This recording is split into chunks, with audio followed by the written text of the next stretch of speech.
ہادیوں رہنما ہمارے علماء، ہو کبھی درپیش جو کوئی مسئلہ، پوچھ لے حاضر ہو ہم ان کی بارگاہ۔ الحمد للہ رب العالمین والصلاة والسلام علی سید المرسلین، اما بعد فاعوذ باللہ من الشیطان الرجیم، بسم اللہ الرحمن الرحیم، الصلاة والسلام علیک یا رسول اللہ وعلی آلک واصحابک یا حبیب اللہ، الصلاة والسلام علیک یا نبی اللہ وعلی آلک واصحابک یا نور اللہ۔ مدنی چینل کے ناظرین، پروگرام دارالافتاء اہل سنت میں آپ کو خوش آمدید کہتے ہیں۔ اللہ رب العالمین ہم سب کو دین اسلام کے احکامات سیکھ کر سمجھ کر ان پر عمل پیرا ہونے کی توفیق عطا فرمائے۔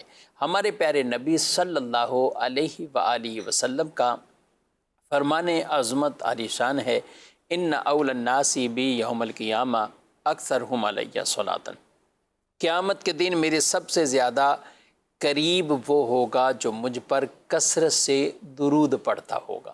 صلو علی الحبیب صلی اللہ تعالی علی محمد صلی اللہ علیہ وآلہ وسلم، صلاۃ و سلاما علیک یا سیدی یا رسول اللہ۔ ابھی جو حضرات حج سے فارغ ہوئے ہیں اور ظاہر ہے ابھی ان کو وہاں کچھ دن رہنا ہوتا ہے، تو اس دوران وہ مختلف زیارات پہ جاتے ہیں۔ کوئی بعض زیارت تو ہیں تو وہ حرم کے حدود میں یا حرم کی حدود سے باہر ہیں لیکن میقات کے اندر اندر ہی ہیں۔ بعض اوقات طائف چلے جاتے ہیں تو طائف تو میقات سے باہر کراس ہو جاتے ہیں۔ تو ایسی صورتحال میں آپ کیا ان کو کہ طواف وداع، طواف رخصت جو ایک آفاقی حاجی کو کرنا ہوتا ہے، تو کیا وہ کیے بغیر یہ طائف وغیرہ جا سکتے ہیں؟ بسم اللہ الرحمن الرحیم۔ طواف الزیارہ سے فارغ ہونے کے بعد جو بھی وہ طواف کریں گی وہ ان کا طواف وداع ہوگا۔ تو اگر حدود حرم کے اندر اندر ہی کہیں بھی جا رہے ہیں تو ایسی صورت میں تو کوئی حرج نہیں ہے، چاہے حدود حرم میں جا رہے ہیں یا حدود میقات میں جا رہے ہیں، یعنی ہل میں جیسے جدہ چلے گئے۔ ہاں البتہ جب وہ آفاقی میقات کی طرف جا رہے ہیں، مدینہ شریف جا رہے ہیں یا طائف جا رہے ہیں، تو اب اگر انہوں نے طواف زیارت کے بعد کوئی بھی طواف نہیں کیا تو ان پر لازم ہے کہ وہ پہلے ایک طواف کریں جو کہ طواف وداع قرار پائے گا، کیونکہ طواف وداع واجب ہے تو اس کو چھوڑنے کی اجازت نہیں ہے۔ تو لہٰذا طواف وداع جو ہے وہ ایسے افراد کریں گے جو جنہیں میقات سے باہر جانا ہے، آفاقی میقات سے، جسے ہم طائف یا مدینہ شریف کا میقات کہتے ہیں۔ یعنی مدینہ شریف بھی جانا ہے تو پہلے وہ طواف کر لیں، جی، یعنی میقات سے اگر آپ نے بات، یہ ضروری نہیں کہ آپ کہیں کہ ہم نے تو مدینہ شریف سے آ کر پھر مکہ مکرمہ میں 2-4 دن 5 دن رکنا ہے تو پھر جاتے ہوئے کریں گے۔ تو اصل یہی ہے کہ جب آپ باہر جا رہے ہیں، میقات آفاقی میقات سے باہر جا رہے ہیں، تو اب آپ وہ طواف وداع کر کے جائیں گے۔ ٹھیک، دوبارہ آپ آئیں گے تو ٹھیک ہے، اب تو آپ عمرہ کرنے کی نیت سے جو ہے وہ آئیں گے، آپ کا حج کا وہ معاملہ تو جو ہے وہ مکمل ہو گیا، تو اب آپ ایک نئے عمرے کے ساتھ آئیں گے، نئے عمرے کی نیت کے ساتھ آئیں گے۔ آپ جب آفاقی میقات سے آ رہے ہیں تو وہ عمرہ آپ ادا کریں گے، تو اس میں کوئی حرج نہیں ہے، لیکن جو طواف وداع ہے وہ مدینہ شریف جانے سے پہلے ہی انہیں کرنا ہو۔ ٹھیک ہے، کوئی بھی نفل طواف کر لیں گے تو وہ بھی ادا ہو بس جائے۔ طواف زیارہ کے بعد کوئی بھی نفلی طواف کریں گے تو اس سے طواف وداع کا جو واجب ہے وہ، اچھا یہ لازم کن پر ہے؟ یا آفاقیوں پر ہی لازم ہے، تو لہٰذا ان کا وہ طواف ادا ہو جائے گا، وہ نفلی طواف سے طواف وداع ان کا ادا ہو جائے گا۔ تو جب نفلی طواف سے ان کا طواف وداع ادا ہو گیا تو اب اس کے بعد وہ جا سکتے ہیں، اس میں کوئی حرج نہیں ہے۔ ناظرین کرام، یہ مسئلہ بھی یاد رکھنا چاہیے کہ طائف جاتے ہیں زیارت کے لیے، تو طائف کے بعد جب آپ واپسی آئیں گے تو اب آپ بغیر احرام کے نہیں آ سکتے۔ آپ کو احرام، نیت، عمرہ، یعنی یہاں پہ آپ کو اب عمرہ کرنا ہے، احرام کی نیت کے ساتھ آپ کو باقاعدہ آنا ہے۔ لوگ بعض اوقات یہ سمجھتے ہیں کہ ہم طائف تو ویسے ہی گئے تھے، زیارت کے لیے گئے تھے یا دیکھنے کے لیے گئے تھے، اب واپسی پہ ہمیں کیوں احرام؟ تو وہ میقات ہے وہاں پہ۔ تو جب بھی آپ مکہ مکرمہ میں ہیں، یعنی حج کر کے فارغ ہو چکے ہیں یا عمرہ کر کے فارغ ہو چکے ہیں، اب آپ نے کچھ دن مکہ مکرمہ میں رہنا ہے، تو آپ جب طائف کی طرف جائیں گے تو پھر آپ نے میقات کراس کر لی اور پھر میقات کو بغیر آپ اب احرام کی نیت کے بغیر نہیں آ سکتے۔ ہاں آپ مکہ مکرمہ میں ہیں، اگر کوئی بالفرض یہاں سے جارانہ جاتا ہے یا مسجد عائشہ جاتا ہے یا عرفات کے میدان میں جاتا ہے، مینا میں جاتا ہے، لوگ دیکھنے کے لیے بھی جاتے ہیں، زیارت کے لیے بھی جاتے ہیں، عام عمرہ کرنے والے بھی جاتے ہیں، تو ان پہ ضروری نہیں ہے کہ یہ یہاں سے واپسی احرام پہن کر آنا ان کو ضروری، یہ ضروری نہیں ہے۔ ہاں اگر عمرہ ان کو کرنا ہے تو ظاہر ہے حرم کی حدود سے باہر سے ہی نیت کر کے آنی ہے، چاہے مسجد عائشہ سے کریں یا جارانہ سے کریں، کسی مقام سے بھی کریں۔ لیکن اگر آپ طائف جاتے ہیں تو پھر آپ نے گویا کہ میقات کو کراس کر لیا ہے، تو اب آپ واپسی اس طرح نہیں آ سکتے کہ آپ بغیر احرام کے ہی آپ مکہ مکرمہ میں آ جائیں، اگرچہ آپ کا عمرے کی نیت ہو یا نہ ہو، باہر صورت آپ کو احرام سے ہی آپ کو آنا ہے، کیونکہ میقات گزر کر جو بھی حرم یا مکہ مکرمہ میں آ رہا ہے تو اسے عمرہ یا حج کی عبادت ادا کرنی ہے۔ اب حج کے خاص ایام ہوتے ہیں، اس کے علاوہ ابھی جب آپ کریں گے تو آپ کو عمرے کا احرام باندھنا ہوگا اور وہ نیت کرنی ہوگی، تو لہذا جو بھی افراد احباب چاہتے ہیں تو وہ اپنے ساتھ اپنے احرام وغیرہ یہ چیزیں بھی لے کر جایا کریں، تاکہ واپسی پر آپ یہ نیت کر کے اور وہیں سے آپ میقات سے ہی نیت کر کے احرام باندھ کر اور نیت کر کے آپ مکہ مکرمہ واپسی آئیں۔ اس مسئلے کو یاد رکھنا چاہیے، بہت سے لوگ اس میں غفلت اختیار کرتے ہیں اور پھر ان پر دم اور دیگر معاملات لازم آتے ہیں۔ اگر کوئی طائف سے آ جائے، ایسے واپسی آ جائے، طائف گیا تھا اور وہاں سے سیدھا بغیر احرام کے بغیر احرام کے مکہ مکرمہ آ گیا، تو اب اس پر لازم ہے کہ واپس طائف والے میقات پر جائے اور وہاں سے جا کر احرام باندھ کر دوبارہ آئے۔ وہ ایسا کر لے گا تو جو اس کے اوپر دم لازم ہوا تھا وہ ختم ہو جائے گا، ساکت ہو جائے گا، اور وہ اب آ کر پھر احرام باندھ کر جب آئے گا تو عمرہ کرے گا اور عمرہ کر کے پھر وہ حلال ہوگا۔ اگر کسی نے ایسا نہیں کیا، مسجد عائشہ سے ہی جو ہے وہ عمرے کا احرام باندھ کر اس نے عمرہ کر لیا، تو ایسی صورت کے اندر اس کے اوپر دم لازم ہوگا۔ بسا اوقات لوگ یہاں پر یہ سوچتے ہیں کہ بھئی طائف جانے کے اندر اتنا ٹائم لگے گا، اتنے پیسے جو ہے وہ لگیں گے، چلیں دم دے دیتے ہیں۔ تو دیکھیں دم تو ایک مالی کفارہ ہے جو کہ خلاف ورزی کی صورت میں لازم آ رہا ہے، لیکن ساتھ میں گناہ بھی ہے، اور وہاں کا ایک گناہ حرم پاک کا 1,00,000 گناہ کے برابر ہے، اور پھر وہ بھی جرأت و بے باکی کا مظاہرہ کرتے ہوئے آدمی کا گناہ کرنا اور بڑا گناہ ہو جاتا ہے کہ بھئی کوئی مسئلہ نہیں، میں دم دے دوں گا۔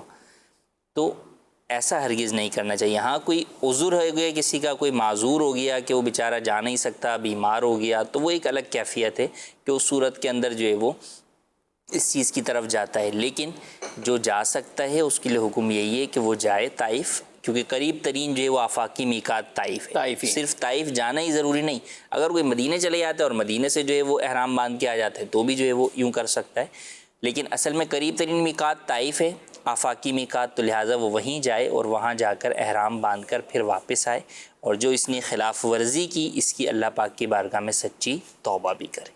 جی بڑھتے ہیں ناظرین کے سوالات کی طرف، دیکھتے ہیں ہمارے ناظرین کیا پوچھنا چاہتے ہیں۔ بعض لوگ انگلش میں درود پاک لکھتے ہیں یا رومن میں جزاک اللہ، الحمدللہ، سبحان اللہ یہ لکھتے ہیں، تو مفتی صاحب سے عرض ہے کہ اس حوالے سے رہنمائی فرما دیں کہ انگلش میں لکھنا درست ہے؟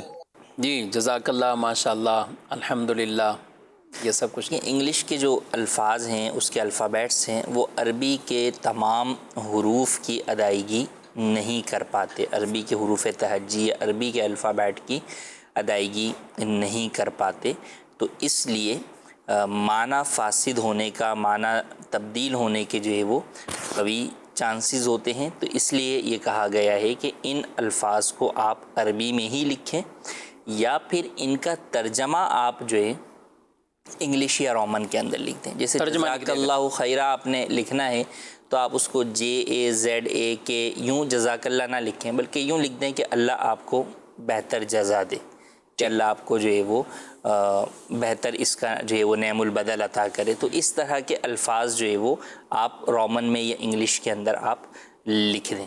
درود کریم اگر آپ نے لکھنا ہے، درود پاک لکھنا ہے، تو آپ صلی اللہ علیہ وسلم عربی میں لکھیں، یا پھر آپ نے انگلش میں لکھنا ہے تو پھر پیس بی اپان ہم صلی اللہ علیہ وسلم یا پیس بی اپان ہم جو لکھا جاتا ہے تو پھر وہ الفاظ آپ استعمال کریں جو کہ لکھے جاتے ہیں انگلش میں، اس کی ٹرانسلیشن ہے، لیکن بہتر یہی ہے کہ آپ عربی یا اردو کے اندر ہی لکھیں۔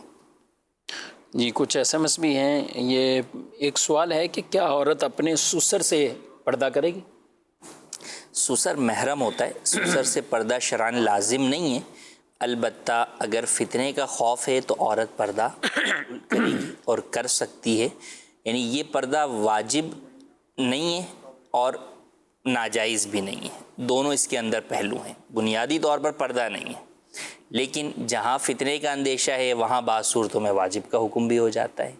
اچھا کوئی ویسے ہی جو ہے وہ پردہ کرنا چاہتی ہے تو اس کے اندر اس کے اوپر کوئی گناہ نہیں ہے، لیکن شرعی اعتبار سے پردہ سسر سے نہیں. اچھا بعض یہی سوال ساس اور داماد کے حوالے سے بھی، اور بعض کا تو ایسا ہوتا ہے کہ انتقال ہو گیا، سسر کا انتقال ہوا، اب آپ کو پتہ ہے اس وقت گھر میں آنے والے یہ تمام تر ان سے لوگ پوچھتے ہیں کہ عدت میں جو پردہ ہوتا ہے تو کئی لوگ پھر خود بخود ہی کئی چیزیں لازم کر دیتے ہیں، تو اس میں بھی داماد کی پابندی لگا دیتے ہیں کہ بھئی تم نہیں آؤ اس وقت. تو اگر ضعیف ہیں، ساس ضعیفہ ہیں، اور ظاہر ہے کہ جو انتقال ہوتا ہے سسر کا تو عام طور پہ تو اب کیا داماد سے اس کا اسی طرح پردہ ہو جائے؟ جی داماد کا بھی یہی حکم کہ جس طرح سسر سے پردہ نہیں تو ساس اور داماد کا بھی آپس میں پردہ نہیں، شرعی اعتبار سے پردہ نہیں ہے. ہاں فتنے کا اندیشہ ہے، جوان ساس ہے، تو ایسی صورت کے اندر پردہ جو ہے وہ کر سکتی ہے، بالکل اس کے کوئی لازم نہیں ہے کہ نہیں جناب وہ پردہ نہ ہی کرے، بالکل پردہ کر سکتی ہے. بلکہ بعض جگہوں پر یہ کہا گیا کہ بھئی اکیلے جو ہے وہ اس کے ساتھ سفر نہ کرے، جوان ساس جو ہے وہ داماد کے ساتھ اکیلے سفر نہ کرے. تو یوں شرعی احکام ہے. جہاں تک رہ گیا عدت کا معاملہ، تو عدت کے اندر تو بسا اوقات بہت سارے وہ لوگ جن سے پردہ نہیں ہیں لوگ ان سے بھی پردہ کروا دیتے ہیں. حالانکہ شرعی اعتبار سے عدت کا پردہ کوئی اسپیشل پردہ نہیں ہے، بلکہ جن افراد سے عورت کا پردہ ہے عام حالات میں کہ وہ نامحرم ہے ان سے پردہ عدت میں بھی ہے، اور جو محرم ہیں جن سے پردہ نہیں ہے ان سے عدت میں بھی پردہ نہیں ہے. تو عدت کا اسپیشل کوئی پردہ نہیں ہے، بلکہ جو عام دنوں میں حکامات ہیں پردے کے وہی عدت میں. جی تو میں نے یہ پوچھنا ہے کہ میری ادھر ویلڈنگ کی دکان ہے، تو جب ہم کام کرتے ہیں تو شور بہت زیادہ ہے جو، اور آس پاس کے لوگوں کو اس سے بہت تکلیف ہوتی ہے، تو کیا شرعی لحاظ سے ہم مجرم ہیں یا معاف ہیں؟ جی آس پاس کے لوگوں کو انہوں نے ویلڈنگ کی دکان بنائی کہاں ہوئی ہے؟ پہلے تو یہ بھی دیکھا جائے نا کہ وہ ایریا کاروباری ایریا ہے یا کیا ہے، کیا کہیں گے آپ؟ جی دار و مدار اسی پر ہے کہ عموماً انڈسٹریل ایریاز جو ہے وہ الگ ہوتے ہیں، اسی طرح تجارتی مراکز الگ ہوتے ہیں، اور ریزیڈینشل ایریاز کے اندر ایسی ایکٹیویٹیز کو منع کیا جاتا ہے، اور یہ قانوناً جو ہے وہ جرم ہوتا ہے کہ آپ ریزیڈینشل ایریا میں رہائشی علاقوں کے اندر اس طرح کی کوئی بھی ایکٹیویٹی کریں جو کہ شور کا باعث بنے یا آلودگی کا باعث بنے. تو اسی لیے منع کیا جاتا ہے لوگوں کے حقوق کے اعتبار سے. اور جو ریزیڈینشل ایریاز نہیں ہوتے، انڈسٹریل ایریاز ہوتے ہیں، وہاں سب کو ہی پتہ ہے کہ بھئی یہاں پر سبھی کام کرنے کے لیے بیٹھے ہوئے ہیں، تو وہاں پر شور ہو گئی اور وہاں پر کسی کو اس کے اوپر اعتراض بھی نہیں ہوتا. تو اگر آپ عام انڈسٹریل زون میں ہی بیٹھے ہوئے، انڈسٹریل ایریا میں ہی بیٹھے ہوئے کام کر رہے ہیں تو اس میں حرج نہیں ہے. لیکن اگر آپ ریزیڈینشل ایریا کے اندر اللیگل طریقے سے بیٹھے ہوئے ہیں تو پھر بہرحال وہ آپ کا وہ عمل بھی جو ہے وہ خلاف قانون بھی ہے، اور اس کے اندر لوگوں کی حق تلفی بھی ہوتی ہے. یعنی کوئی بولے یا نہ بولے کوئی اس طرح کی، کیونکہ بعض ایسے کام لوگ کر تو رہے ہوتے ہیں لیکن بعض ایسے ہوتے ہیں کہ جو کہ تکلیف کا باعث نہیں ہے، اور کئی کام ایسے ہیں کہ جو آپ نے بتایا ظاہر ہے یہ تو لوگوں کی نیندیں ہی وہ کرے گا تو یہ تکلیف کا باعث بن جاتے ہیں. تو اس کا آپ کو خود ہی فیصلہ کرنا ہے، خود ہی آپ جو رہنمائی کی گئی اس کے مطابق آپ کو کرنا ہے. جی مزید ہے فرض نماز کے بعد ہم لوگ ادھر کلمہ طیبہ جو ہے نا اس کا وید ذرا یعنی اونچی آواز میں کرتے ہیں، تو اس کے بعد یہاں پہ ہمارے ہاں یہ ہے کہ لوگ جو ہے نا وہ سورہ ملک سنائی جاتی ہے اور ہم سنتے ہیں، تو کیا اس سے یہ مستحب میں آتا ہے، یا سورہ ملک کا فوراً فرضوں کے بعد قاری صاحب کا پڑھنا اور باقیوں سب کا سننا جو ہے یہ صحیح ہے؟ اس دوران کے نمازیوں کی کچھ رکعت فرض کی رہ رہی ہوتی ہے. آپ نے بتایا نہیں کون سی نماز کے فرضوں کے بعد سورہ ملک پڑھی جاتی ہے. ہمارے ہاں تو عشاء کی نماز کے بعد پڑھی جاتی ہے، اور اگر تو عشاء کے فرضوں کے بعد ہی پڑھ رہے ہیں تو یہ پھر تو بالکل غلط کر رہے ہیں، یہ طریقہ ٹھیک نہیں ہے. نہ اتنی تاخیر کرنے کی ان کو اجازت دی جائے گی، پھر وہ بالکل اس کو ختم کریں۔ جب سنت، وطر، نوافل جیسے لوگ پڑھ لیتے ہیں تو پھر بھی مائک کے بغیر سورہ ملک کی وہ امام یا مؤذن یا کوئی بھی قاری صاحب ہیں وہ تلاوت کریں اور بقیہ خاموشی سے سن لیں۔ اس کی آواز بھی اتنی ہو کہ جتنے لوگ آئے ہوئے ہیں سننے کے لیے۔ تو لہذا اگر تو عشاء کے فرائض کے بعد تلاوت ہے تو یہ موقوف کر دینی چاہیے، یہ طریقہ ٹھیک نہیں ہے۔ باقی جہاں تک ذکر کرا کہ ذکر کرتے ہیں تو ذکر ابھی ہم نے بھی تو تکبیرات تشریق پڑھی ہیں، سب نماز مسجدوں میں بآواز بلندی تکبیرات پڑھی جا رہی تھیں۔ کیا کہیں گے کفیل صاحب؟ تکبیرات تو پڑھتے ہیں جی، عام ذکر پر اگر کوئی اعتراض کرے تو اس کو کیا سمجھائیں گے آپ؟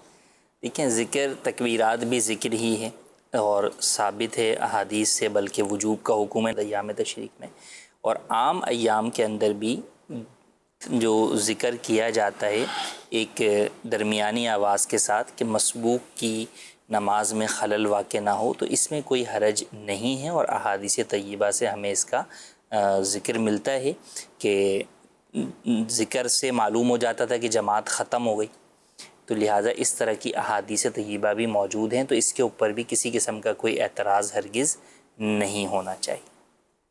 ٹھیک ہے، اور بلکہ روایات میں باقاعدہ یہ ثابت بھی ہے، حضرت عبداللہ بن عباس رضی اللہ تعالیٰ عنہما اور دیگر فرماتے ہیں کہ ہمیں یعنی جب ہم بچے تھے، چھوٹے تھے، تو اس وقت بھی جماعت کا ختم ہونے کا اندازہ ہو جاتا تھا ذکر کی بات آتی تھی۔ تو یہ تو زمانہ رسالے سے چلتا ہوا آ رہا ہے۔ البتہ پھر بھی اس حوالے سے ہمارے علماء کرام نے یہ فرمایا کہ اتنی ہی آواز سے ذکر ہو کہ وہ سب نمازیوں کی جو رکعت جن کی رہ گی ان کی نماز میں خلل، ایک ہوتا ہے بہت تیز آواز سے ذکر اور ایک ہوتا ہے آہستہ آواز سے کہ آپ کے اپنے کان سن رہے ہیں یا قدرے کچھ بلند آواز سے، لیکن اتنی نہیں ہے کہ جو لوگوں کو تشویش میں ڈالے، تو اتنی آواز سے آپ بہرحال ذکر کر سکتے ہیں۔ جی مزید سوال؟ مفتی صاحب کی بارگاہ میں عرض ہے کہ 4 رکعت کی نماز کے قاعدہ اخیرہ میں التحیات پڑھ کے 5ویں رکعت کے لیے کھڑے ہو گئے، سورہ فاتحہ بھی پڑھی، مزید سورت بھی پڑھی، اب رکوع نہیں کیا، کیا اس صورت میں پھر سے التحیات میں بیٹھ کے سجدے صاف کر لیا جائے، یا 5ویں رکعت اگر کوئی پڑھ لے 5ویں رکعت کا رکوع کر لے تو اس صورت میں کیا حکم شرعی ہے؟ جی 5ویں رکعت میں کھڑے بھی ہو گئے اور سورت بھی پڑھ لی۔ جب تک 5ویں رکعت کا سجدہ نہیں کیا، اگرچہ رکوع بھی کر لیا، حکم یہ ہے کہ واپس لوٹ آئیں اور لوٹ آ کر یہ سجدہ سہو کر کے اپنی نماز کو مکمل کر لیں۔ اگر کسی نے 5ویں رکعت کا رکوع کے بعد سجدہ بھی کر لیا، تو اب اگر وہ قاعدہ اخیرہ میں بیٹھا تھا تو 1 رکعت اور ساتھ ملا لے گا اور آخر میں سجدہ سہو کر لے گا، تو شروع کی 4 رکعتیں فرض اور آخر کی 2 رکعتیں نفل ہو جائیں گی۔ اور اگر وہ 4تھی رکعت کے اوپر بیٹھا بھی نہیں تھا تو اب بھی 1 رکعت اور ملا لے گا، لیکن یہ اب اس کے فرض باطل ہو گئے کہ قاعدہ اخیرہ اس کا باطل ہو گیا، ختم ہو گیا کہ وہ اس نے کیا نہیں۔ اب یہ ساری رکعت جو ہے وہ نفل ہو گئیں، اب اس کو فرض اپنے دوبارہ پڑھنے ہوں گے۔ بہرحال جو ان کا سوال ہے وہ یہی ہے کہ بھئی رکوع میں یاد آ گیا یا سورت میں یاد آ گیا، تو جب تک آپ نے 5ویں کا سجدہ نہیں کیا تو جیسے ہی یاد آیا وہیں پر آپ فوری طور پہ واپس پلٹ جائیں اور سجدہ سہو کر کے اپنی نماز مکمل کر لیجیے۔ ٹھیک ہے، مزید؟ کراچی سے بات کر رہا ہوں، محمد سلیم کافی۔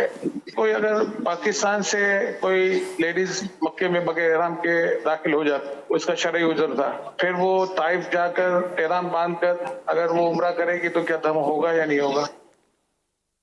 جی پاکستان سے ایسے ہی چلے گی اور پھر وہاں سے اولاً تو بعض لوگوں کے ذہنوں میں یہ ہے کہ خواتین جو ہے وہ ناپاکی کے ایام میں احرام نہیں باندھ سکتی، حالانکہ یہ بات غلط ہے۔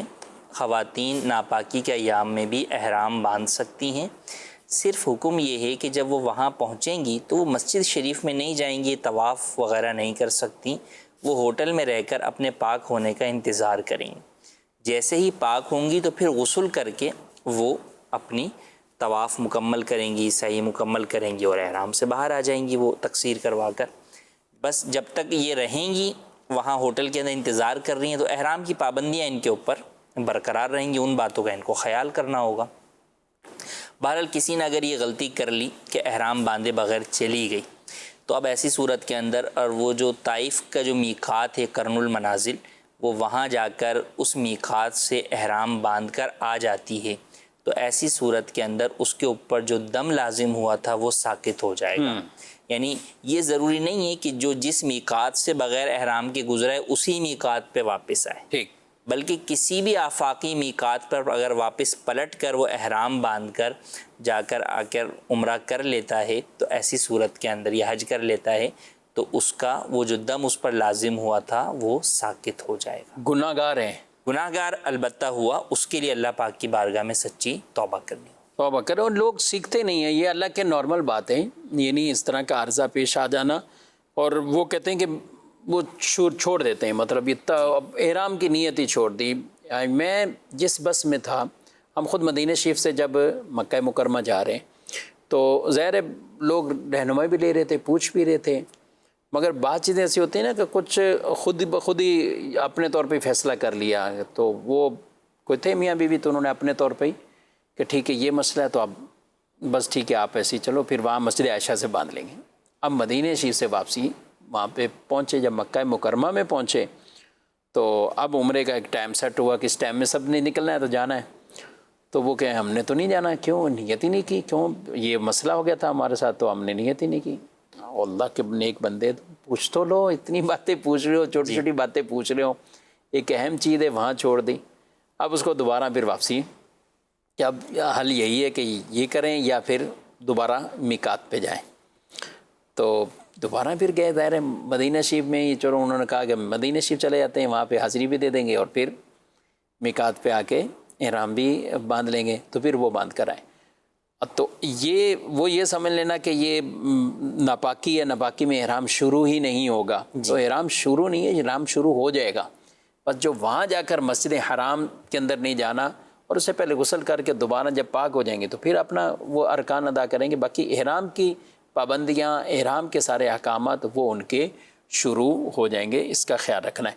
طائف سے احرام باندھیں یا نہ باندھیں، یعنی طائف جب جائیں تو طائف کے مقام سے باندھنے تو بھی ٹھیک ہے، لیکن اصل وہی میقات کا راس نہیں کرنا. اور وہ کرن المنازل میقات جو ہے پھر وہاں آ کر احرام باندھ کے مکہ مکرمہ آتے ہیں تو یہ ٹھیک ہے. مطلب طائف سے ضروری نہیں ہے. میں نے کچھ دیر پہلے شاید یہ بھی کہا تھا کہ طائف سے وہ باندھ کر واپسی آئے تو طائف سے بھلے نہ باندھیں، کچھ کلومیٹر کا فرق ہے نا کرن المنازل اور کرن طائف. المنازل اس کے راستے کے اندر جو ہے وہ آتا ہے. عموماً جب یوں کہا جاتا ہے طائف سے باندھنے، مراد یہی ہوتا ہے کہ طائف کے میقات سے باندھیں. معروف وہی ہے نا. کرن المنازل وہ جگہ ہے تو وہاں پر مسجد بھی بنی ہوئی ہے، وہیں سے جو ہے وہ احرام باندھتے ہیں. مدینہ منورہ کی طرف بھی جو میقات ہے تو وہ بھی 10-12 کلومیٹر وہ بھی جو ہے وہ تھوڑا سا دور ہے، ابیار علی کے نام سے. ابیار اصل جو اس کا نام ہے وہ ذوالحلیفہ ہے. ماشاءاللہ. ہم نے وہاں پہ کفیل صاحب 27واں روزہ افطار کیا تھا اس میقات پہ. ذوالحلیفہ.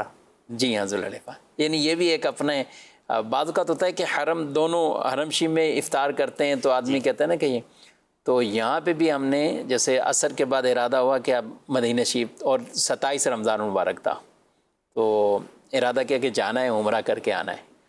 تو یہاں عصر کے بعد جیسے ہی ارادہ پہلے تھا، زور سے پہلے ہی پھر عصر کی نماز ہو گئی تو پھر ہم نے ٹیکسی پکڑی اور سیدھا جب نکلے تو یہاں پہ ہمیں مغرب کا وقت ہوا تھا. جو ہم نے یہی نوافل بھی ادا کرنے تھے تو افطار بھی کیا ہے تو وہ بھی ایک اپنا رونق تھی وہاں پہ.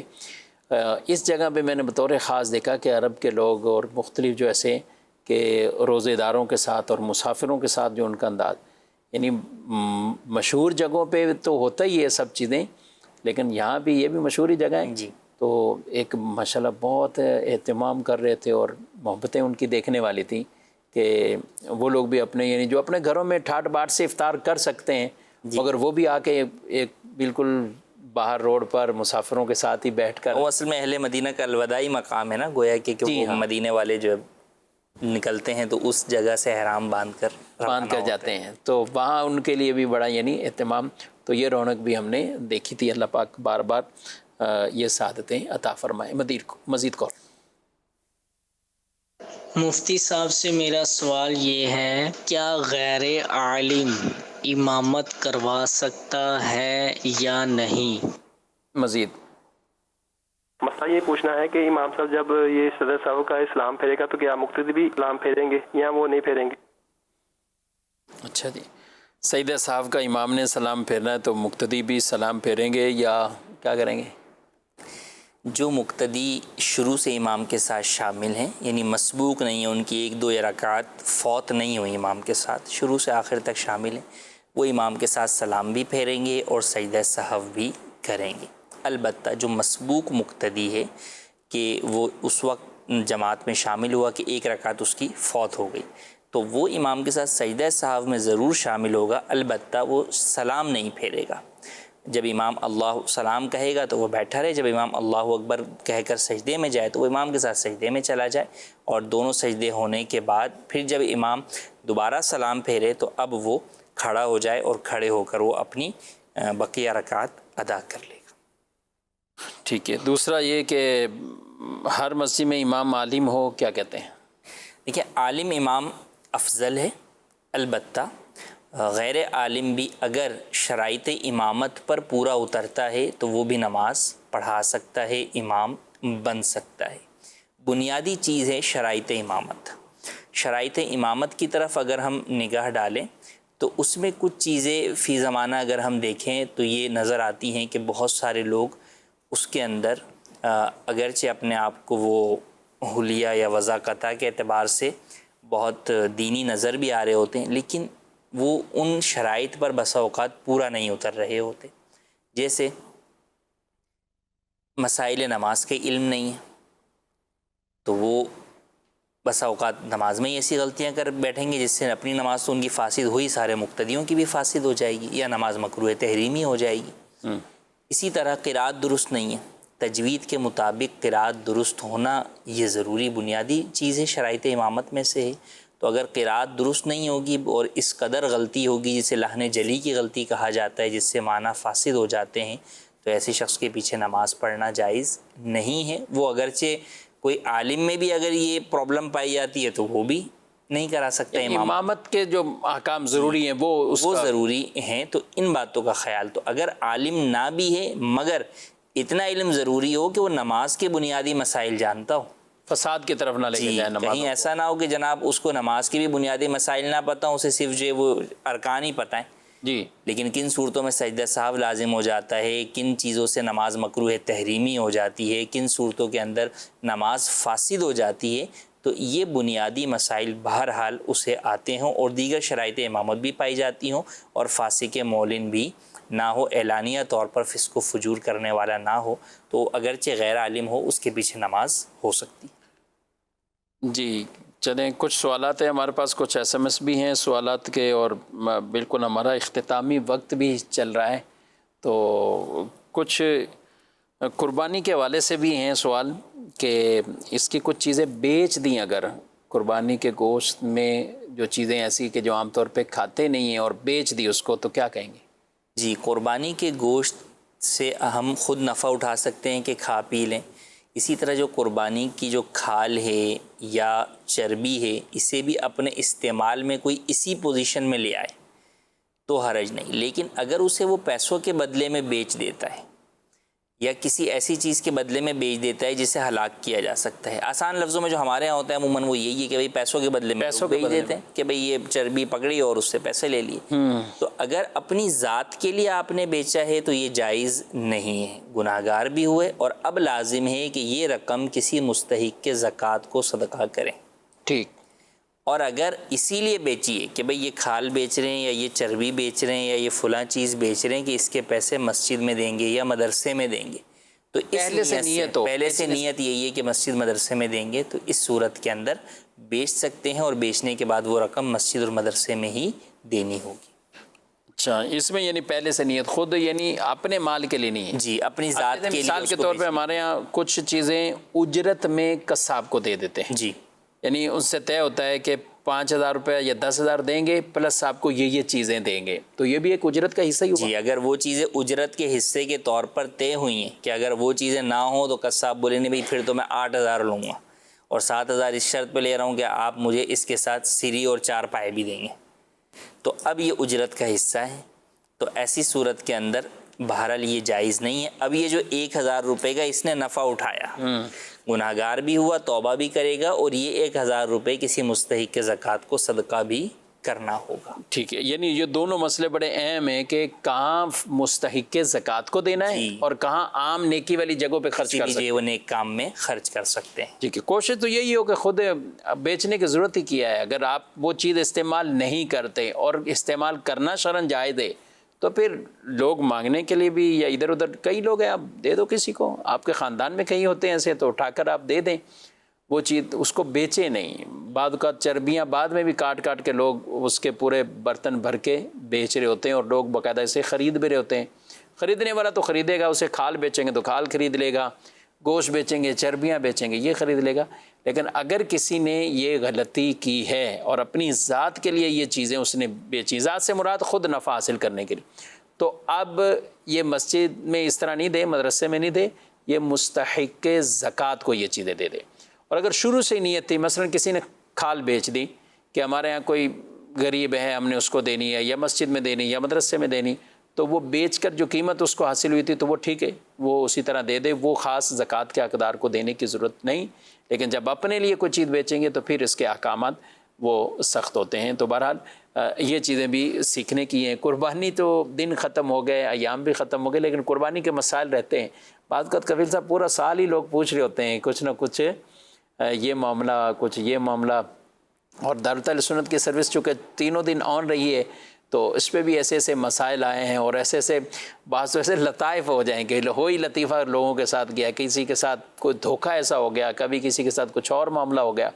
تو ظاہر ہے جنہوں نے شرعی رہنمائی بر وقت لی تو جو وقت باقی بھی تھا قربانی کا تو اپنے وہ کر گزرے.